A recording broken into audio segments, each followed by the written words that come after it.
Quando a gente vai para Mamanguá, você tem que ir até uma praia, depois de Paraty, chamada Paraty-Mirim. E ali já foi um porto. Houve um porto ali em Paraty-Mirim, não Paraty, Paraty-Mirim, que pertence ao município de Paraty, por onde era escoado, e foi escoado, muito ouro e pedras preciosas que vinham das Minas Gerais. E esse ouro e essas pedras preciosas, a coroa brasileira não tomava conhecimento, porque era contrabandeado para países da Europa, e não para Portugal. Para a Inglaterra, para a Espanha, para a França. E isso não aconteceu somente aqui no estado do Rio de Janeiro, isso aconteceu ao longo de todo o Brasil, nessa costa imensa que nós temos no nosso território nacional. Hoje, comemorando 200 anos de independência, nós estamos vivendo num momento extremamente sensível para a nossa nação, quando efetiva e verdadeiramente a nossa realidade social está polarizada, como eu creio deveria ser sempre. Porque na vida tudo é assim, é o certo contra o errado, é o bom contra o mal, é o grande contra o pequeno, é o escuro contra o claro, é a verdade contra a mentira. E embora haja uma pluralidade de partidos políticos em nossa nação, a verdade é que existem apenas dois lados. Aqueles que são a favor de valores judaico-cristãos para a sociedade e aqueles que são contrários a isso.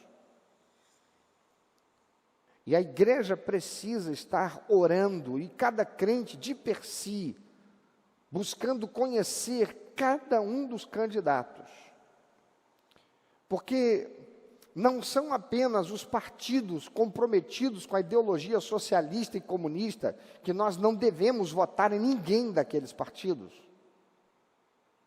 Mas precisamos tomar cuidado, porque alguns que um dia desses estavam nesses partidos para enganar aqueles que, por sabê-lo, estavam automaticamente posicionados contrário, agora estão em outros partidos.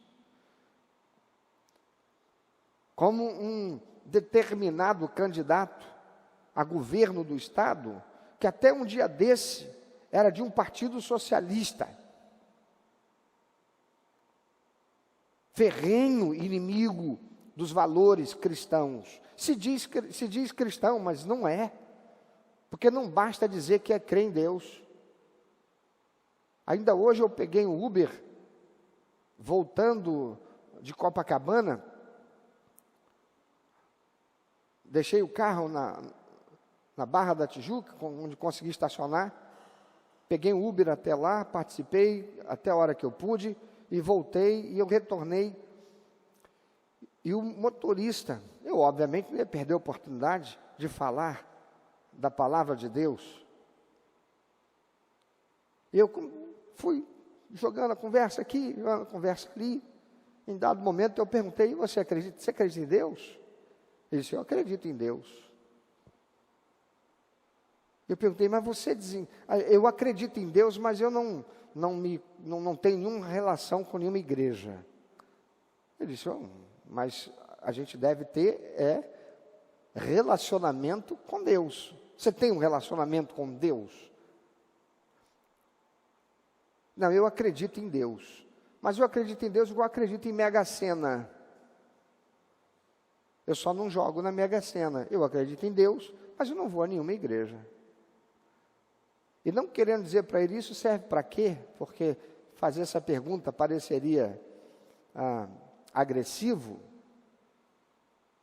Eu comecei a fazê-lo pensar que acreditar em Deus e não ter um relacionamento com Deus não serve para nada. Então eu perguntei para ele, mas acreditar em Deus e não ter relacionamento com Ele sem saber quem Ele é, isso de fato vale para alguma coisa? Ele disse, não, não vale para nada.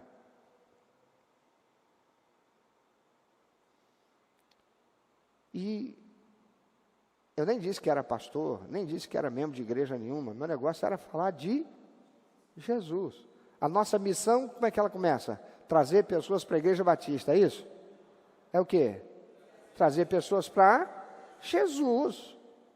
É levar as pessoas a conhecerem Jesus para serem salvas. Uma vez que a pessoa conhece Jesus, e ela parte para a palavra de Deus, para conhecer, ter intimidade com Deus, com a pessoa de Jesus, ela automaticamente chegará à conclusão que ela precisa estar no corpo de Cristo, a igreja do Senhor. Então não basta, tal como esse moço, tem muita gente que diz que é cristão, que vai, e em época de campanha, aparece dentro de uma igreja, rezando, ou participando de um culto, mas é a favor de aborto. É a favor do ensino sobre ideologia de gênero nas escolas. É a favor de uma pauta que é contrária aos princípios e valores da palavra de Deus. E hoje já não estão muitos deles dentro desses partidos tradicionalmente conhecidos como partidos de esquerda, que tem esse viés socialista, que é maldito. Em nenhum lugar no mundo em que se estabeleceu, fez o bem para o povo, fez o bem para o país, mas escravizou a nação, empobreceu as pessoas. E eu não sei quantos de vocês estudaram a lição dessa semana. E eu estimulo você, meu irmão, vai estudar o que é o socialismo, vai fazer uma pesquisa. Não fique apenas no que o pastor prega, no que o pastor fala daqui, não, no que o pastor ensina, não. Faça seu dever de casa. É muito sério isso. Porque no último dia 5 agora, desse mês, foi sancionada uma lei que dispensa a necessidade de autorização do cônjuge para que uma pessoa passe pela esterilização voluntária. Ou seja, no caso das mulheres, a laqueadura. E no caso dos homens, a vasectomia. A partir de agora, a mulher casada, ela não precisa, não tem que pedir o consentimento, o de acordo do seu marido, nem o marido precisa pedir o consentimento ou de acordo da esposa para fazer a sua esterilização, se tornar estéril, não poder mais engravidar, não poder mais fecundar um óvulo. Além disso, a idade mínima para ambos também foi alterada de 25 anos, que era, com menos de 25 anos não se poderia fazer. Eu, por exemplo, quando fui fazer a minha vasectomia, com o consentimento da minha esposa, eu tive que passar por um processo que envolvia entrevistas com o psicólogo por 3 semanas, documento assinado pela minha esposa, com firma reconhecida, atestado do meu médico urologista, para só então eu receber o ok, podemos fazer a cirurgia. Vamos fazer e fazer. Mas, até antes dessa lei, agora, com menos de 25 anos, não se poderia fazer. Mas agora, passou para 21 anos. Então agora, com 21 anos, o homem ou a mulher podem se tornar estéril, que significa dizer, a partir de agora, não poderei mais ter filhos, porque vou lá, vou fazer a laqueadura, se é mulher, vou lá e vou fazer a vasectomia, se é o homem. Porém, homens e mulheres que já tenham 2 filhos vivos, podem ser submetidos ao procedimento, mesmo que não tenham 21 anos. Então, se uma mulher tem 18 anos, 16 anos, já tem 2 filhos, não precisa pedir consentimento para pai, não precisa pedir consentimento para marido, vai lá e diz, eu quero fazer, e faz a laqueadura. Se o rapaz tem 16, 17, 18 anos, antes dos 21, já tem 2 filhos, e quer fazer vasectomia, não tem mais que pedir, não precisa mais pedir autorização, consentimento da esposa, vai lá e faz.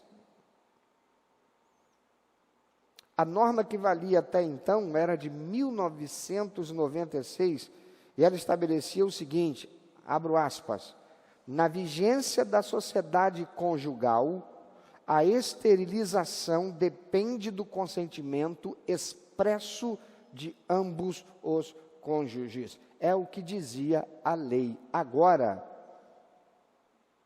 acabou isso.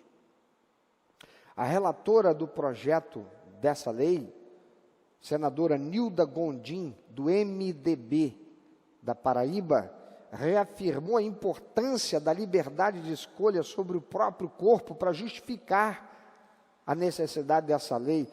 Ela diz o seguinte, no escopo da proposta, abra aspas, exatamente esse artigo é todo baseado para que a mulher tenha o direito de decidir o que ela quer à sua vida, que ela avise ao seu companheiro, ao seu marido, ao seu amigo, ou enfim, mas ela tem o direito de decidir se ela quer usar o método contraceptivo ou não. Método contraceptivo significa um método através do qual não se faz possível a gravidez. Isso não é um método contraceptivo. Método contraceptivo é a camisinha.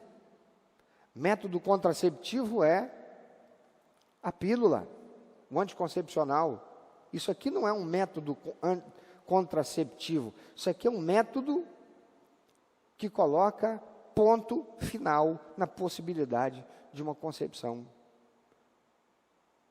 Pastor, não é a mesma coisa? Depende de como você esteja olhando a coisa.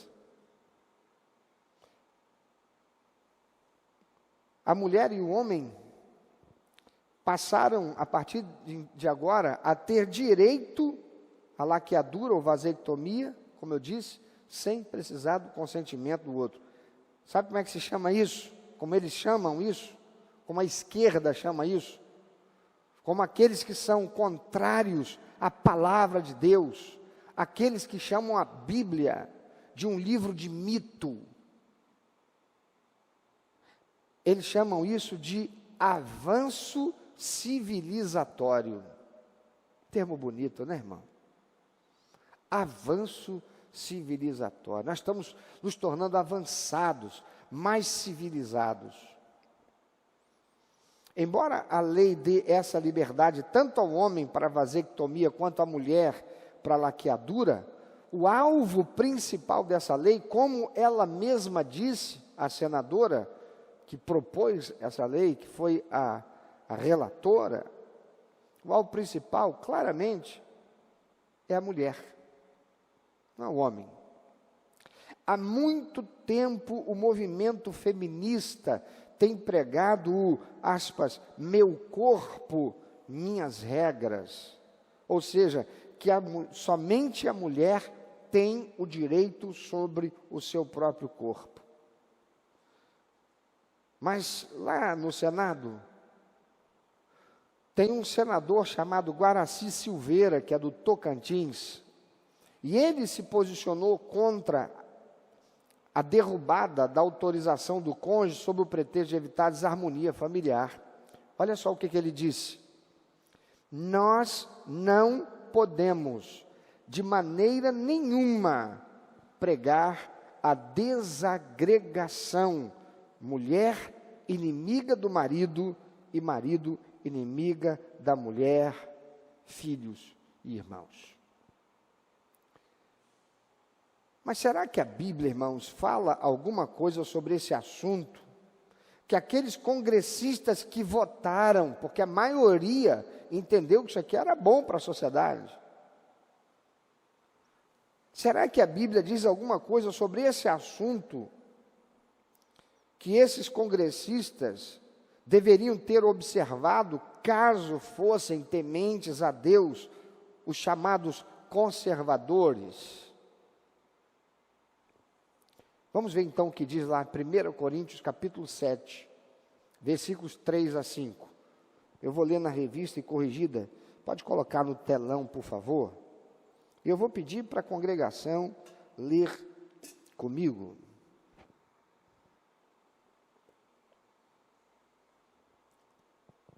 Vamos lá? O marido pague à mulher a devida benevolência, e da mesma sorte a mulher ao marido. A mulher não tem poder sobre o seu próprio corpo, mas tem-no o marido. E também, da mesma maneira, o marido não tem poder sobre o seu próprio corpo, mas tem-no a mulher. Não vos defraudeis um ao outro, senão por consentimento mútuo, por algum tempo, para vos aplicardes à oração, e depois ajuntai-vos outra vez, para que Satanás vos não tente pela vossa incontinência. Irmãos, aqueles que chamam o apóstolo Paulo de machista e misógino nunca leram a Bíblia. Nunca leram a Bíblia. É o apóstolo Paulo quem está doutrinando a igreja. E ele está claramente aqui colocando marido e esposa em pé de igualdade. A responsabilidade para um é igual para outro. Ele diz: o marido pague à mulher a devida benevolência, e da mesma sorte a mulher ao marido. Isto aqui que ele está falando é em relação à vida sexual.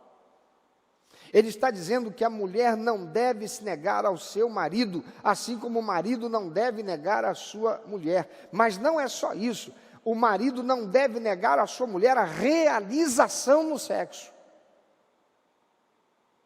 Assim como a mulher não deve negar a realização no sexo ao seu marido.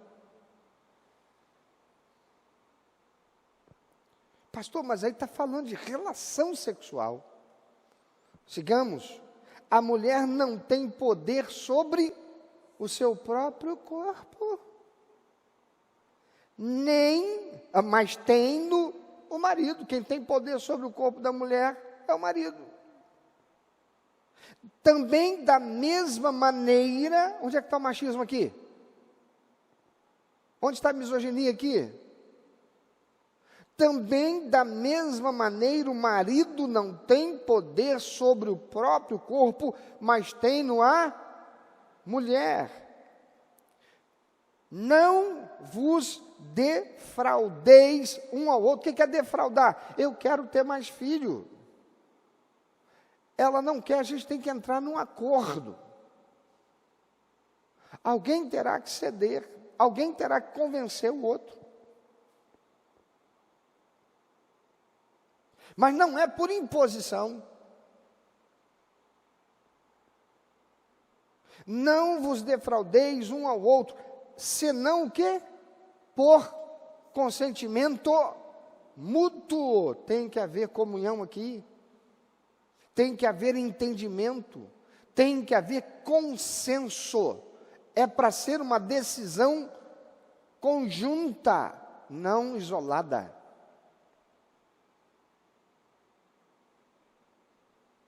A mulher não está preparada para ter mais um filho. O marido quer muito ter um filho. Então o que faz? Vamos usar um método contraceptivo. Ah, mas ele não quer usar camisinha, ele está sendo um radical. Ok, você toma o anticoncepcional. Você coloca o DIU. Ela não quer ter mais filho. Eu quero. Joelhinho no chão. Se for vontade de Deus. Quem convence do pecado, da justiça e do juízo é quem? Você crê em Deus? Onde é que estão os crentes que dizem que creem em Deus, mas não buscam a Deus para que a diferença no relacionamento, Deus intervenha para essa coisa de Deus intervir? Isso é para quem não acredita em Deus. Então que cristianismo é esse que essa gente diz ter? Que Deus é esse que essa gente diz crer? Onde fica Deus no teu casamento?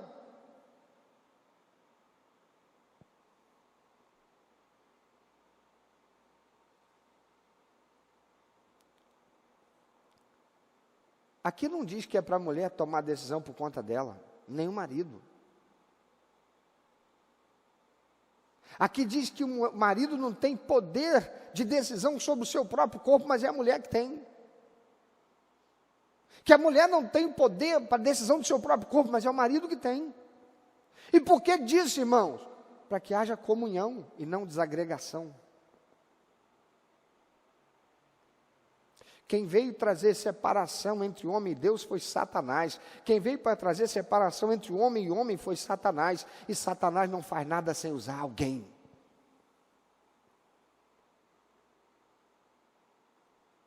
Esquece esse negócio de machismo, de feminismo. Mas a verdade é que Adão estava no Éden, a árvore do conhecimento do bem e do mal estava lá. Sabe Deus há quanto tempo Adão vivendo e convivendo com aquela árvore lá e obedecendo a Deus sem tocar. Até o dia que depois que a mulher foi lá e ouviu Satanás, seduzida, tocou no fruto, comeu, veio e deu para o homem se deixou ser seduzido por ela. E ela foi o que? Instrumento de Satanás.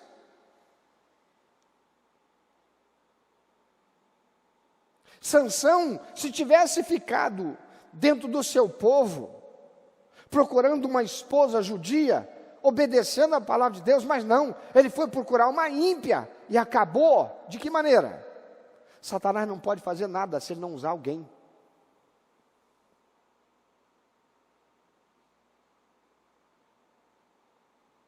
Eu tinha 11 anos de idade, 10 anos de idade, estudava no colégio municipal Rancho Novo, recém-chegado do interior. A minha mãe não me deixava sair sozinho para lugar nenhum. Lá na roça a gente andava para onde fosse. Eu andava no pasto com boi, onde tinha cobra, ia na beira do rio, estava tudo bem, mas aqui não. Aqui era um medo. É 1 milhão de gente. E um coleguinha de escola, mais velho, criado aqui, acostumado. Depois que uma aula termina mais cedo, a gente ia ser dispensado. A minha mãe foi para Copacabana pegar costura ou entregar costura, não lembro. E o coleguinha, vamos lá na loja do meu tio, porque ele mandou eu passar lá, para eu pegar um brinquedo lá, que ele me deu um brinquedo, e eu pedi a ele vai dar um brinquedo para você também. Não posso. Mamãe não deixa eu sair para lugar nenhum. Ela não vai saber de nada. Você não falou que ela foi para Copacabana? Isso, só volta à tarde. Ela não vai saber de nada. Então vamos. Satanás não faz nada se não usar alguém que já se deixou ser seduzido e corrompido por ele. Chegamos na loja. A loja era do tio dele que deu para ele. Uma loja enorme. Ele chega lá, está vendo aquele moço? Tu fica de olho, porque ele não gosta de mim. Porque o tio não dá nada para ele, porque ele não é um bom funcionário. Olha a cara dele, como é cara de feio. Então você fica olhando, se ele olhar para cá, você assovia. Ele foi lá e pôs o brinquedo dele e colocou na bolsa. Virou para mim e falou, agora vai lá, você escolhe um. E eu, capial, inocente, bocó, matuto, com o ensinamento que recebi de casa, podendo, já que o tio mandou escolher, eu podia escolher pegar um qualquer que eu gostei aqui. Olhei para uma coisinha bem simples, uma motocicleta de plástico desse tamaninho.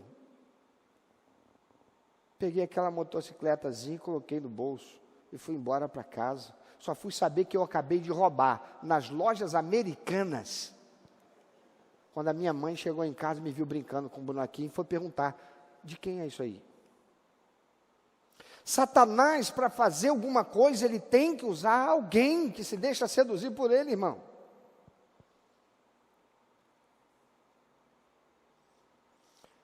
O Senhor está aqui pela boca do apóstolo Paulo, instruindo.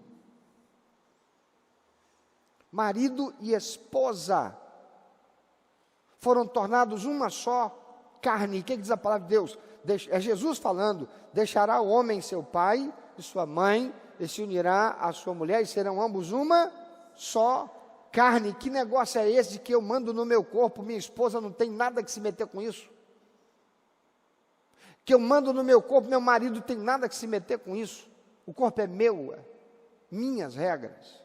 Uhul! Agora eu não preciso mais dele, eu decido, vou lá e acabou.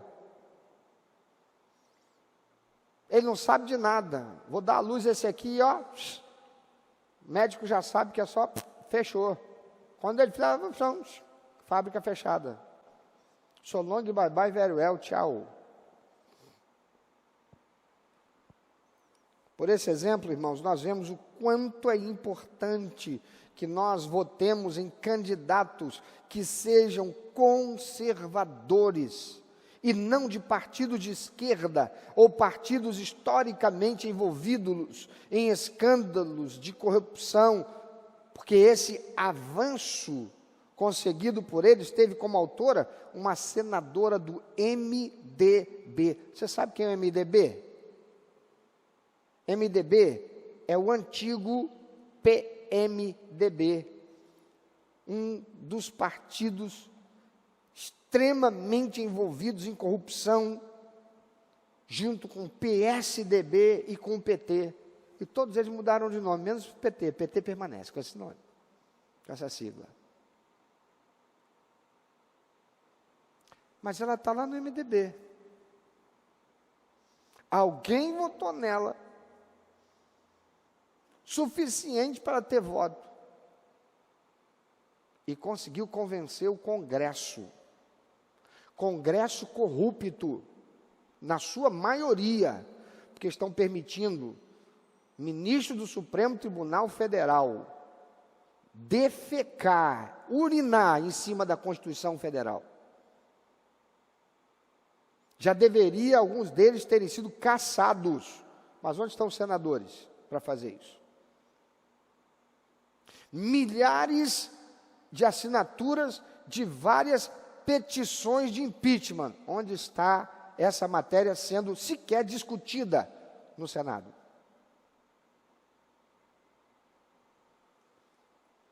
Como bem pontuou o senador Guaraci Silveira, existe uma forte corrente maligna nesse país, irmãos, que pregou e continua pregando o nós contra eles, colocando filhos contra pais, empregados contra patrões, sem terra contra agropecuaristas, sociedade contra a polícia, mulher contra marido, cristãos contra pastores e padres. Onde é que a gente vai parar com isso?